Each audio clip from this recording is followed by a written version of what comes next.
안녕하세요. 책 읽어드립니다를 시작하게 된 HJ입니다.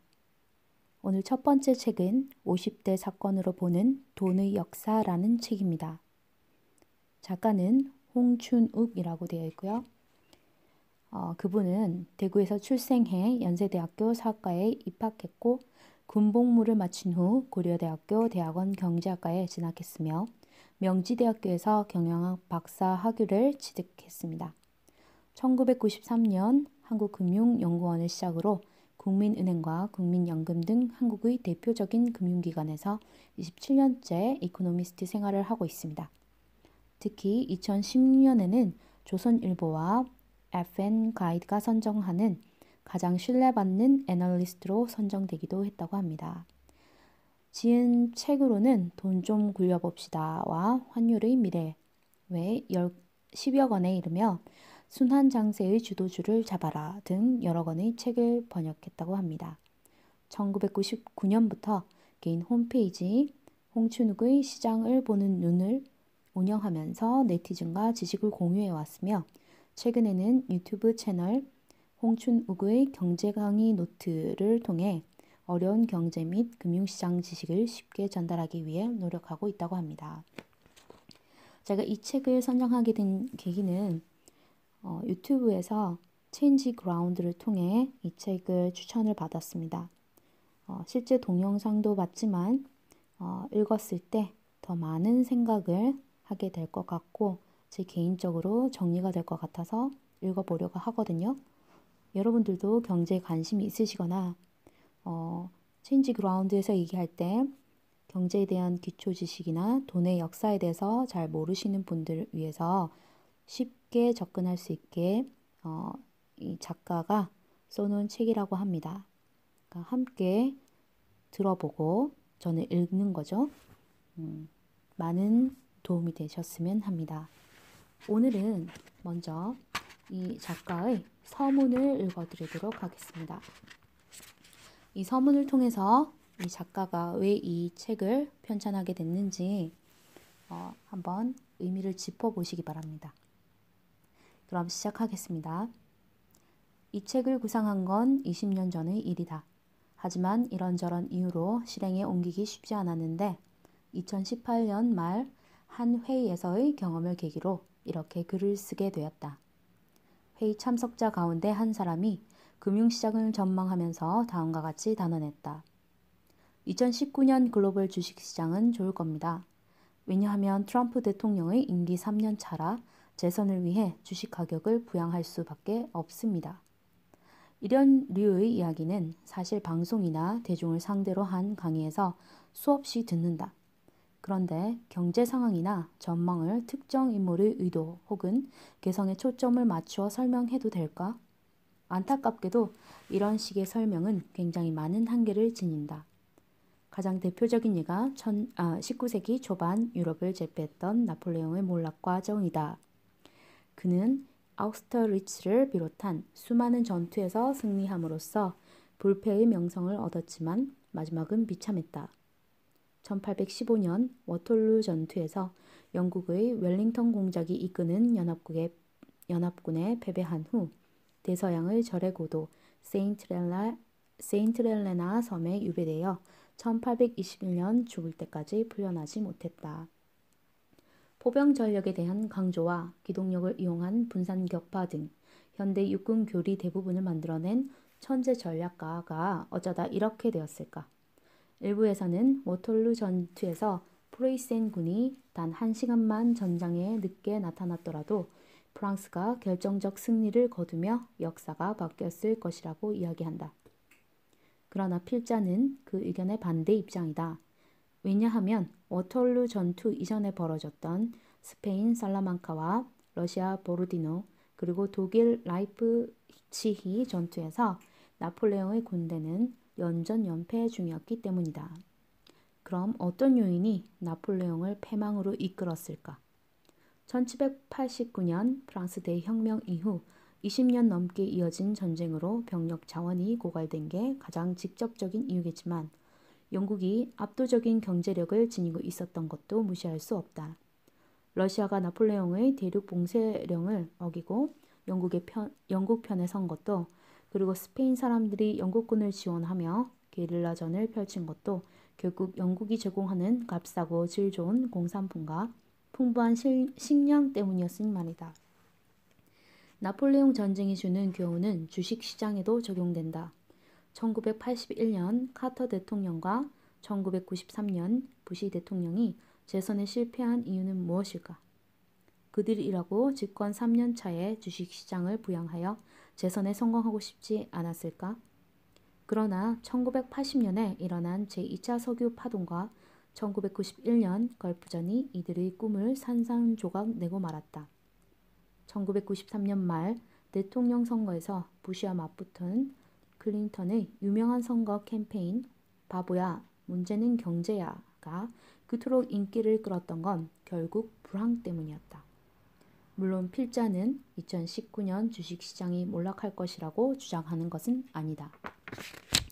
1929년 세계 대공황 이후 전 세계의 중앙은행이 경기 불황에 대처하는 법을 깨달은 다음 과거에 비해 호황은 길고 불황은 짧은 모습을 보이고 있기 때문이다.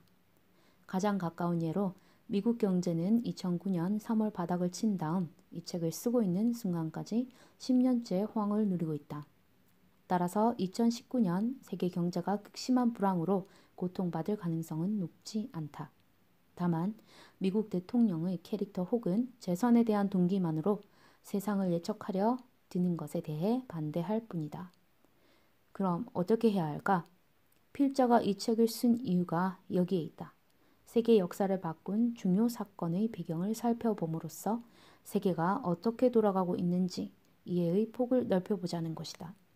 물론 이 책 한 권 다 읽는다고 해서 세상 일이 명쾌하게 다 설명되지는 않겠지만 영국의 행동만으로 설명되지 않는 세계사의 이면도 있음을 이해하는 데는 도움이 되리라 생각된다. 이런 목적을 감안해 책을 다음과 같이 7부로 구성했다. 1부에서는 나폴레옹 전쟁을 중심으로 산업혁명을 전후한 서양 세계의 발전 과정을 살펴볼 텐데 특히 중앙은행의 출현 및 신뢰할 수 있는 금융 시스템의 발전이 어떤 식으로 이루어졌는지에 대해 초점을 맞춘다. 2부에서는 유럽의 역사에서 벗어나 중국을 중심으로 한 동양의 역사를 다룬다. 명나라 가정 때 왜구가 창궐했던 이유, 더 나아가 스페인의 아메리카 대륙 침략이 명나라에 미친 영향 등을 살펴보다 보면 통화 공급이 경제에 어떤 영향을 미치는지 이해할 수 있을 것이다. 3부는 산업혁명의 발생과 확산 과정을 다룬다. 특히 벼농사 중심의 동양사회가 기계 장비의 혁신이 아닌 인간 노동력의 집약적인 사용이라는 이른바 근면혁명의 길에 접어드는 과정을 살펴보다 보면 인구합이 경제 발전에 어떤 영향을 미치는지 절감하리라 생각된다. 4부는 1929년 대공황에 대해 다루는데 특히 근본 위제에 대해 설명을 집중할 것이다. 근본 위제가 어떤 것인지, 왜 근본 위제 하에서는 통화 공급 확대 정책을 시행하기 힘든지 이해할 수 있을 것이다. 5부는 1971년 닉슨 쇼크를 계기로 근본 위제가 무너진 이후에 세계 경제에 어떤 변화가 나타났는지를 다룬다. 1970년대에 왜 그토록 인플레 압력이 높아졌는지, 더 나아가 두 차례에 걸친 석유 파동의 발생 이유도 어느 정도 설명되리라 생각된다. 6부는 1985년 플라자 합의를 전후한 미국과 일본 경제의 동향을 다룬다. 왜 엔화의 강세가 나타나고 또 이게 어떻게 역사적인 자산 버블로 연결되었는지 살펴볼 것이다. 특히 어떨 때 자산 가격에 거품이 형성되는지 판단할 근거를 제공하니 재테크에 관심이 많은 독자들은 집중해 읽어볼 필요가 있을 것이다. 마지막 7부에서는 우리나라 경제에 있었던 다양한 이벤트를 살펴본다. 1950년에 실시한 토지개혁의 영향은 물론 1950년대 후반부터 시작된 수출 제조업의 발전 과정과 1997년 외환위기의 발생 과정을 다루는데 이를 통해 외환위기 이후 우리 경제가 어떤 변화를 겪었는지 이해할 수 있으리라 기대한다. 이 대목에서 조금 아쉬운 것은 2008년 글로벌 금융위기에 대한 부분인데 금융위기의 영향이 아직도 현재 진행형이라는 것. 더 나아가 존경하는 이찬우 교수님의 명저 대한민국 신국부론의 금융위기의 진행 과정과 영향에 대한 분석이 잘 정리되어 있다는 점을 감안해 이 책에서는 제외했다. 각 장의 마지막 부분에 참고한 도서의 목록을 올렸으니 필자의 설명을 듣고 미진함을 느낀 분들에게 좋은 선물이 되리라 생각된다. 이 책의 내용에 흠이 있다면 선배 학자들의 연구를 제대로 이해하지 못한 필자의 책임일 것이다.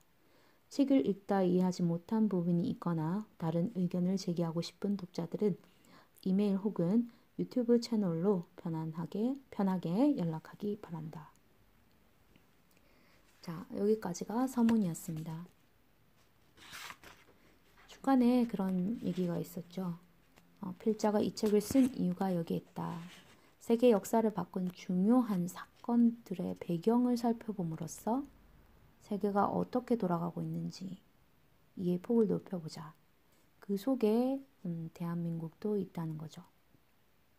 다시 말해서 세계 역사를 바꾼 중요한 사건의 배경에 의해서 우리가 지금 살고 있는 또 살았던 과거, 현재를 살펴보고 이해 폭을 넓혀봄으로써 미래를 실제로 예측하기는 힘들지만 그래도 어느 정도 또 예측이 가능한 것들을 살펴보자는 거겠죠. 영웅의 행동만으로 설명되지 않는 세계사의 이면도 있음을 이해하는 데 도움이 되리라 생각된다. 이건 또 우리가 세계사에 대한 부분도 알 수 있겠죠. 자, 다음 이 시간에는 1부에 대해서 제가 읽어드리겠습니다. 다음 시간 1부, 전쟁에 이기기 위해서는 더 많은 돈이 필요하다. 잘 준비해서 들려드리도록 하겠습니다. 감사합니다.